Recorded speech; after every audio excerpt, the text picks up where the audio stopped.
चुनावी राज उत्तर प्रदेश के अभी हम लोग अलीगढ़ मुस्लिम यूनिवर्सिटी का जो शताब्दी द्वार है वहाँ पे हैं और इस शताब्दी द्वार के आसपास का जो भी एरिया है वहाँ पे स्टूडेंट खचाखच भरे रहते थे, लेकिन अभी कोरोना काल है और यूनिवर्सिटी में छुट्टियाँ भी चल रही है, इसके वजह से बच्चे यहाँ पे बहुत कम हैं।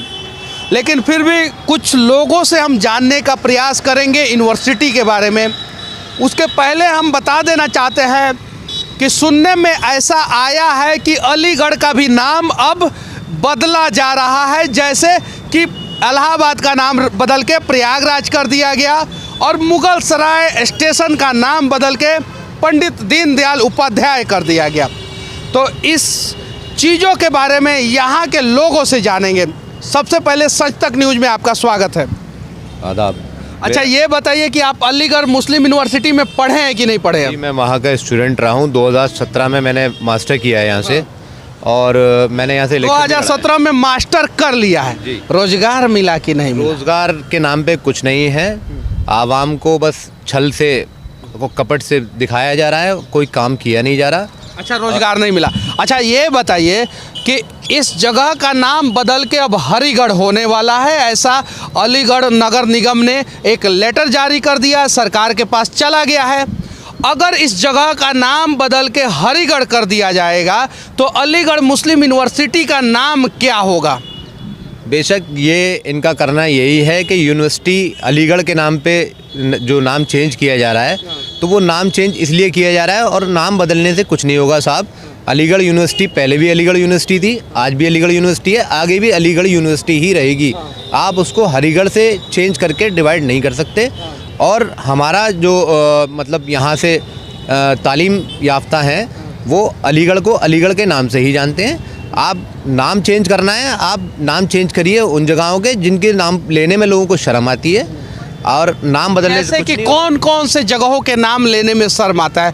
2-4 जगहों का नाम बता दीजिए। नाम तो आप लोगों ने खुद भी पढ़े होंगे क्योंकि बहुत से गंदे गंदे से भी नाम हैं, बहुत सी जगह हैं, गालियाँ भी हैं नाम, तो उन नामों को चेंज किया जाए तो ज़्यादा बेहतर है। एक और व्यक्ति हैं मोदी जी के नज़र में दिव्यांग हैं, क्या नाम हुआ आपका? मेरा नाम मोहम्मद महफूज अब्बासी है। अच्छा, ये बताइए अब्बासी जी, आप लोगों के लिए यानी दिव्यांग लोगों के लिए सरकार ने क्या क्या किया है? अभी तक तो कुछ किया ही नहीं है। पहले जो है पेंशन भी अच्छी होनी चाहिए थी, वो भी कुछ नहीं हो पाया है। हाँ। विकलांग सर्टिफिकेट पहले टाइम से बनते थे, वो भी नहीं बन पा रहे हैं। विकलांग सर्टिफिकेट भी नहीं बन रहे हैं, टाइम से नहीं बन पा रहे हैं। अच्छा, ये बताइए कि अगर अलीगढ़ का नाम बदल जाता है तो फिर यूनिवर्सिटी का नाम क्या होगा?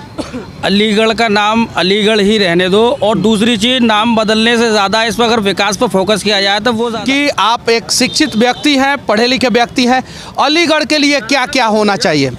अलीगढ़ के लिए यहाँ पर जैसे कि अभी कंपनीज आ रही हैं, आईटी इंफ्रास्ट्रक्चर में होना चाहिए यहाँ पे आईटी की, और आईटी का एक पार्क होना चाहिए क्योंकि कुछ कंपनीज आ चुकी हैं और भी कंपनीज आनी चाहती हैं, बट कमर्शियल आईटी पार्क के बाहर, जैसे वर्तमान समय में पार्कों के बाहर लैला मजनू का प्रेम प्रसंग को दूर करने वाले जो पुलिस खड़े रहते हैं, अगर आईटी पार्क के बाहर खड़े रह जाए तो फिर क्या होगा? बहुत अच्छी बात है ना। तो इसको अगर इससे जो है कल्चर पे इफेक्ट पड़ता है तो खड़े रहने दीजिए, कोई दिक्कत नहीं है। अच्छा, और खुद उनसे कोई समस्या आज तक आपको नहीं ना हुआ है? ऐसा नहीं, देखिए एजुकेटेड लोग हैं और फ्री हैं, डिपेंड करता है कि वो क्या करना चाहते हैं क्या नहीं करना चाहते। वो आप बालिग हैं, बालिग चलिए आप बालिग हैं, गवर्नमेंट ने हमारी एक एज लिमिट दे रखी है कि आप इतने पे बालिग हो जाते हैं, लड़की हो लड़का हो। उसके बाद अगर वो आईटी पार्क के पास खड़े हो के कुछ भी करें, वो उनका पर्सनल है ना। आप आके डंडे लेके ये दल बना के वो दल बना के आप जाकर उन्हें मार नहीं सकते ना। या तो आप राइट हटा दो, जो आपके राइट हैं वो हटा दिए आप। अच्छा, एक और सवाल मैं आपसे पूछना चाहता हूँ, अलीगढ़ मुस्लिम यूनिवर्सिटी के लिए क्या क्या होना चाहिए? अलीगढ़ मुस्लिम यूनिवर्सिटी के लिए सबसे पहले अलीगढ़ मुस्लिम यूनिवर्सिटी के लिए जो हमारी एचआरडी मिनिस्टर है ना, उनको थोड़ा ना अपग्रेड होना चाहिए। यहाँ पे लोग पढ़ के निकलते हैं, उन्हें जॉब प्रोवाइड करना चाहिए। यहाँ पे जॉब प्रोवाइड नहीं होती हैं। आप एक यूनिवर्सिटी को मज़हब के नाम पे नहीं बांट सकते। अलीगढ़ मुस्लिम यूनिवर्सिटी नाम है, आपने बोला कि हम हरिगढ़ कर देंगे, ये कर देंगे, वो कर देंगे। आप नाम कुछ भी करो, कोई फ़र्क नहीं पड़ता। जो यहाँ की रूह है वो 100 साल पहले भी अभी थी, 100 साल के बाद भी ऐसी रहेगी, उसके आगे भी 100 साल में ये वैसी ही रहेगी। एक जगह आप चाहते हैं कि इसका नाम जो अलीगढ़ है वो अलीगढ़ ही रहे, हरिगढ़ नहीं हो? आप कुछ करो, अलीगढ़ हमारे दिल में है, हमारे बच्चों के दिल में रहेगा और उनके बच्चों के दिल में रहेगा। क्योंकि एक आपने एंथम सुना होगा, ये अब्र यहाँ से उठा है सारे जहाँ पे बरसेगा, वो बरसता है, बरसेगा और बरसता ही रहेगा। आप हरिगढ़ करो, चुन्नूगढ़ करो, मुन्नूगढ़ करो, हमें फ़र्क नहीं पड़ता। अपने को चाहिए अलीगढ़ मुस्लिम यूनिवर्सिटी, जो दिल में है वो रहेगा। आप रूह नहीं निकाल सकते ना किसी चीज़ से। अगर आपको किसी चीज़ से, आप भी कहीं से पढ़े हुए होंगे, किसी भी यूनिवर्सिटी से पढ़े होंगे, तो आपको उससे मोहब्बत होगी, खुलूस होगा, उनसियत होगी। वो उनसियत आप निकाल नहीं सकते हो।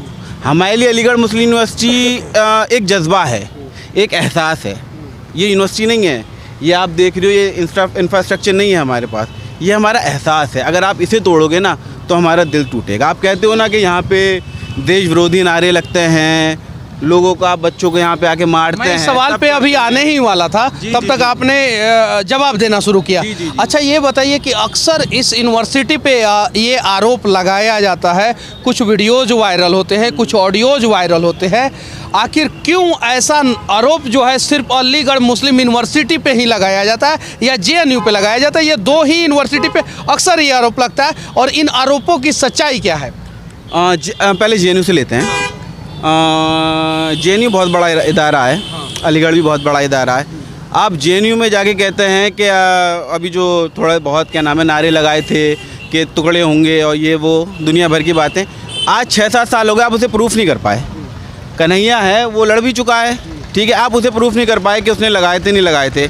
आपने उसके साथ का एक बंदा है जो माइनॉरिटी का है, एक और चीज़ आपने ले रखा है। अच्छा, ये बताइए, अलीगढ़ मुस्लिम यूनिवर्सिटी में अक्सर जो है छात्र और VC के बीच में लड़ाई होता है, और यहाँ के स्टाफ और सरकार के बीच में लड़ाई होते रहता है। ये लड़ाई क्यों होता है? देखिए, एक बात बताता हूँ आपको, हमारे वालिद बाप, उनकी सोच में हमारी सोच में 20 साल का फ़र्क है, हर किसी में होता है।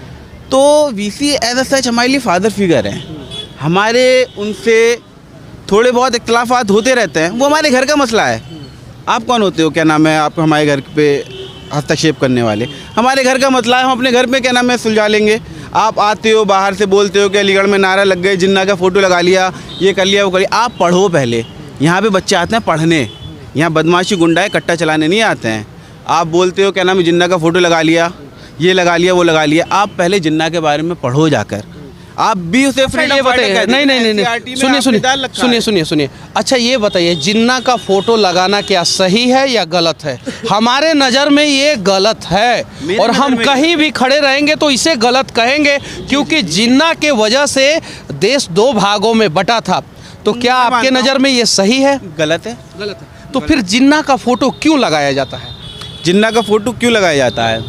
फ्रीडम फाइटर था एक तरह से। वो किस किताब में, किस पन्ने पे लिखा? 1996 1996 से लेके 2008 तक आप NCERT की बुक पढ़िए।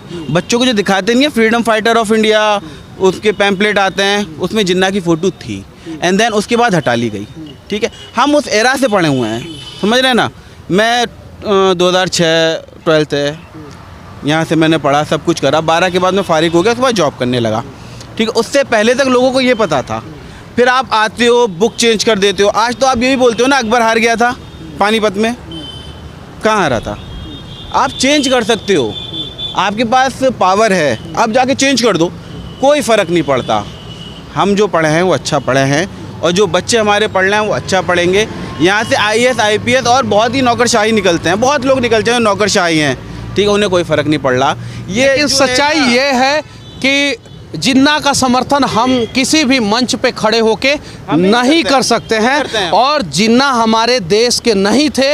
अगर वो हमारे देश के होते तो शायद भारत पाकिस्तान अलग होता ही नहीं। और NCERT के किताब में अगर 1996 से लेके 2008 के बीच में जिन्ना को फ्रीडम फाइटर दिखाया गया था तो वो गलत दिखाया गया था। चलिए, अब बात वो जो मिनिस्ट्री है वो देखे, HRD है वो देखे, वो गलत है। मैं भी उसे गलत कह रहा हूँ, बिल्कुल गलत है। आप गलत पोर्ट्रेट मत करिए, आप जो है सच बताइए कि हाँ ये सच है। वो गलत थे, गलत है, गलत रहेंगे। अच्छा, अब आते हैं असली मुद्दा पे। आप अलीगढ़ मुस्लिम यूनिवर्सिटी के बारे में बहुत सारी चीज़ों को जानते हैं, ऐसा लग रहा है, ये बताइए कि पिछले 5 साल में अलीगढ़ मुस्लिम यूनिवर्सिटी के लिए कौन कौन से 5 काम अच्छे हुए और कौन कौन से 5 काम बुरे हुए। क्या अच्छा हुआ क्या बुरा हुआ। हाँ। पहले एड आती थी हमारे यहाँ पे यूजीसी से, वो ख़त्म हो गई। यहाँ के लोगों को सैलरी टाइम पे नहीं मिल रही है। यहाँ के लोग जैसे ये है सब सैलरी नहीं मिल पा रही उन्हें, 2-2 3-3 महीने से सैलरी रुकी हुई है। कोरोना जहाँ कॉलेजों को बंद कर दिया गया, एजुकेशन के स्तर को डाउन किया गया। बच्चे जो ऑनलाइन से पढ़ते हैं ना, वो ऑनलाइन जो पढ़ते हैं वो मुझे देखिए, किताब जो होती है उसका बार अलग होता है, फ़ोन और लैपटॉप का बार ये तो अलग हो गया। आप जो निगेटिव बातें हैं वो बता रहे हैं। पिछले 5 साल में कौन कौन सा काम अच्छा हुआ है इसके बारे में बताइए। ये रहा गेट बना है, सबसे अच्छा हुआ। इंफ्रास्ट्रक्चर बहुत अच्छा हो गया। नेट वाईफाई बहुत अच्छा हुआ, बच्चे पढ़ रहे हैं उससे अच्छा है। और खेल कूद ये सब बहुत अच्छा काम हुआ है। 2-3 30-35 नए कोर्स इंट्रोड्यूस हुए हैं। अच्छी हुई है, पढ़ाई को छोड़ के सारी चीज़ अच्छी करी है और अपने हित में काम किया है। इलेक्शन बिल्कुल रुकवा दिया गया है। वाइस चांसलर चाह रहे हैं टाइम और बढ़ जाए। 5 साल लगभग आपके पूरे हो चुके हैं, नहीं है तो 2 महीने बाद हो जाएंगे। तो उस चीज़ पे ध्यान दिया जाए, इलेक्शन कराए जाए, इलेक्शन होने चाहिए। और जब राज्य का चुनाव हो सकता है, मुख्यमंत्री की गद्दी पे बैठने का चुनाव जो है हर 5 साल में हो सकता है, तो यूनिवर्सिटी में भी चुनाव होना चाहिए। वरना यूनिवर्सिटी का, अगर अलीगढ़ मुस्लिम यूनिवर्सिटी का चुनाव नहीं हो रहा है तो पूरे देश के किसी भी यूनिवर्सिटी में चुनाव नहीं होना चाहिए। ये बात सही है, अलग नहीं है ना। अब बताइए, आप चारों लोग पढ़े लिखे हैं और बड़ी मुश्किल से ढूंढने से आप 4 लोग मिले हैं, क्योंकि कैमरा के सामने में कोई बोलना नहीं चाहता है। जो फैक्ट है वो मैं बोल रहा हूँ। अगले 5 साल में अलीगढ़ मुस्लिम यूनिवर्सिटी के लिए क्या क्या होना चाहिए, इसके बारे में थोड़ा बताइए। सबसे पहले यहाँ के जितने भी लोग हैं उनको सैलरी टाइम पे आना चाहिए। पहला काम सैलरी टाइम पे आना चाहिए। यूजीसी ने जो एड रोक रखी है उसे करे। बजट में अलीगढ़ यूनिवर्सिटी जितने भी विश्वविद्यालय हैं उनके लिए ज़्यादा बजट, ज़्यादा पैसे, यानी उसमें बजट बढ़ना चाहिए। हाँ, दूसरा काम, आजकल क्या नाम है वो चीज़ रही नहीं ना। पहले आप एक किताब एक लेके किसी भी चीज़, आपने सुना होगा बड़े बड़े लोग क्या नाम है स्ट्रीट लाइट में बैठ के पढ़ लिए। वो हम लोग शायद से गलत ही सुने थे, क्योंकि पहले तो स्ट्रीट लाइट होता नहीं था। और जो स्ट्रीट लाइट होता था उसमें मुश्किल से आधा घंटा पौने घंटा के लिए लाइट आया करता था। लेकिन इतिहास के किताब में हमें पढ़ाया गया है ताकि बच्चे जो है उसे सुन के मोटिवेट हो और अच्छे से पढ़े। चलिए ठीक है, चलिए लाइट तो अच्छी आती है। हाँ। लाइट बहुत अच्छी आती है, कटती है 1-2 घंटे के लिए कटती है, वो अच्छी बात है। कम से कम बच्चों को, अगर हमारे लोग यहाँ से PhD करके बाहर जाते हैं पढ़ने के लिए, ऐसा क्यों करते हैं वो लोग? इसलिए करते हैं, उन्हें लैब नहीं मिलती हैं यहाँ पे काम करने के लिए। ये अभी तक के इंटरव्यू में आपने सबसे अच्छा बात बोला है और ये पिन पॉइंट है। हमारे यहाँ साइंटिस्ट उस लेवल के नहीं हो पाते, हालांकि जो है उनका हम सम्मान करते हैं और बहुत अच्छे अच्छे भी साइंटिस्ट हैं। उसमें कलाम भी थे, सतीश धवन भी थे और विश्वेश्वरैया भी थे और बहुत से लोग थे और बहुत से लोग अभी हैं भी। लेकिन कहीं नहीं तो कहीं हमारे यूनिवर्सिटियों में लेबोरेटरी की व्यवस्था उतनी अच्छी नहीं है, उतनी उत्तम क्वालिटी की नहीं है, जिस वजह से साइंस के फील्ड में कहीं नहीं तो कहीं हम पिछड़ते जा रहे हैं। और ये बात आपने सही बोला, आप पिछड़ेंगे ना। और ये व्यवस्था सिर्फ और सिर्फ AMU के लिए नहीं, ये व्यवस्था जो है इस देश के हर एक यूनिवर्सिटी के लिए होना चाहिए और लेबोरेटरी पे सरकारों को खर्च करना चाहिए। हाँ, उसी पैटर्न से पढ़ा रहे हैं बच्चों को। आज भी आप NCERT CBSE का सिलेबस लेंगे वही है, आप उसे चेंज करो, अपग्रेड करो। आजकल दुनिया कहाँ निकल रही है। 8th के बच्चे क्या नाम है अमेरिका में वो साइंटिस्ट बनते हैं। यहाँ पे PhD करने वाले लोग क्या नाम है 12-12 हज़ार रुपये पे जॉब करते हैं। आप स्लैब ही नहीं दे पा रहे हो। चलिए आप लोग सभी लोग पढ़े लिखे हैं, एजुकेटेड है। अब एक और सवाल मैं पूछूंगा, वो सवाल होगा जनसंख्या नियंत्रण पे, क्योंकि देश की सबसे बड़ी समस्या जो है वो जनसंख्या है। अलीगढ़ मुस्लिम यूनिवर्सिटी के सामने हम लोग खड़े हैं और यहाँ से देश की सबसे बड़ी समस्या पे सवाल है। जनसंख्या नियंत्रण कानून पे आप क्या सोचते हैं? देखिए, मैं बहुत छोटा सा आदमी हूँ, ठीक है। इसके लिए हमें सरकार को सोचना चाहिए। राजीव गांधी का टाइम था, वहाँ पे आपने हर जगह स्लोगन देखा होगा, बस से जाएंगे, ट्रेन से जाएंगे, 2 बच्चे अच्छे। वो कहाँ हैं आजकल? कभी आपके हमारे माननीय प्रधानमंत्री जी जो हैं वजीर, उन्होंने बोला अभी कभी कि क्या नाम है, बच्चे दो अच्छे, इस टाइप का कुछ स्लोगन, वो स्लोगन कहाँ गया? जब राजीव गांधी ने बोला था तो बोला गया पागल है, नसबंदी करा रहा है, ये करा रहा है, वो करा। अब मैं कोई कांग्रेस या किसी पार्टी से नहीं हूँ, जो अच्छी चीज़ें मैं वो कोट कर रहा हूँ। 10 साल से सरकार है, ठीक है। अच्छा, ये बताइए, जनसंख्या नियंत्रण कानून लगना चाहिए कि नहीं लगना चाहिए, क्यों नहीं लगना चाहिए? बिल्कुल लगना चाहिए। क्या प्रॉब्लम है? क्या लगना चाहिए? लगना चाहिए। लगना चाहिए। देखिएगा, महंगाई के इस दौर में देखते हुए, महंगाई के इस दौर को देखते हुए आदमी खुद आत्मनिर्भर है। वो खुद ये चाहता है कि बच्चे जितने कम हो उतने ज़्यादा बेहतर है। नियम लगना महंगाई को देखते हुए, नियम लगना चाहिए। महंगाई को देखते हुए बता रहा हूँ मैं। महंगाई इतनी चरम सीमा पर है कि आदमी खुद सोचता है कि 2 बच्चों को कर लूँ और मैं वो कर लूँ। नहीं, लेकिन नियम लगना चाहिए कि नहीं, उसके बारे में बताइए। नियम तो ऑटोमेटिक हो ही जाएगा जब महंगाई ऑटोमेटिक हो जाएगा। अच्छा, ये नियम लगना चाहिए कि नहीं? लगना चाहिए, बिल्कुल लगना चाहिए।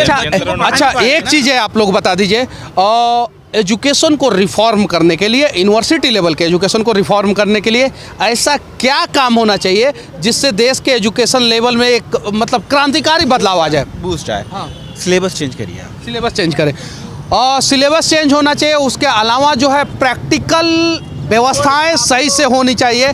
और उसके अलावा अगर देश में महंगाई, बेरोजगारी चरम सीमा पे पहुंच रही है तो किसी भी एजुकेटेड आदमी के पास जब हम लोग जाते हैं तो वो जनसंख्या नियंत्रण कानून का समर्थन करते हैं। तो जब लोग समर्थन करते हैं तो सरकार जनसंख्या नियंत्रण कानून को सिर्फ और सिर्फ चुनावी मुद्दा क्यों बनाता है हिम्मत तो लागू कर दे, ताकि जो है देश की सबसे बड़ी समस्या का समाधान हो जाए। आखिरी में मैं एक सवाल पूछूंगा एकदम, अगर अलीगढ़ का नाम बदल के हरिगढ़ हो जाए तो इस यूनिवर्सिटी का क्या नाम होगा? एक मिनट, आप अलीगढ़ का नाम हरिगढ़ कर रहे हैं, बिल्कुल करें। आप बुलेट ट्रेन चलाइए ना यहाँ पे, आप हरिगढ़ के अलावा कुछ भी करिए, आप इंफ्रास्ट्रक्चर अच्छा करिए ना यहाँ पे, आप रोड जाके देखिए, सारे रोड खुदे पड़े हैं। आप जाके रोड, यूनिवर्सिटी आपको दिख रही है, यूनिवर्सिटी बहुत साफ सुथरी है। इधर के आसपास के एरिया में जाके देखें, इतने गहरे गहरे गड्ढे हैं। रोज स्मार्ट सिटी प्रोजेक्ट चल रहा है हर जगह। स्मार्ट सिटी इस नाम पे चल रहा है कि गड्ढे करके छोड़ दिए आपने, गड्ढे की जगह पहाड़ खड़ा कर दिया। अब वहाँ एक्सीडेंट हो रहे हैं तो उसकी जिम्मेदार सरकार होनी चाहिए। सरकार उसका मुआवजा दे लोगों को जिसके एक्सीडेंट हो रहे हैं। मुआवजा के नाम पे अगर आप 4 लाख रुपया देते हैं तो कहीं नहीं तो कहीं ये गलत है। और अगर आप स्मार्ट सिटी बनाना चाहते हैं तो सच में धरातल पे स्मार्ट सिटी बनाएं। और अगर आप सक्षम ना हैं तो कम से कम शहरों को गड्ढों में ना बदलने का प्रयास करें। बाकी हमारा ये प्रयास अलीगढ़ मुस्लिम यूनिवर्सिटी से कैसा लगा आप लोग कमेंट करके ज़रूर बताना। और जनसंख्या नियंत्रण कानून के बारे में, अलीगढ़ को हरिगढ़ करने के बारे में आप लोग क्या सोचते हैं? महंगाई, बेरोजगारी और सरकार के घोषणा पत्र के बारे में आप लोग क्या सोचते हैं? अपना राय जरूर रखना। बाकी इस देश के किसी भी कोने में रहूँगा, सीने में सिर्फ भारत धड़कता है, इसलिए हर वीडियो के आखिरी में सिर्फ एक शब्द कहूँगा, जय हिंद।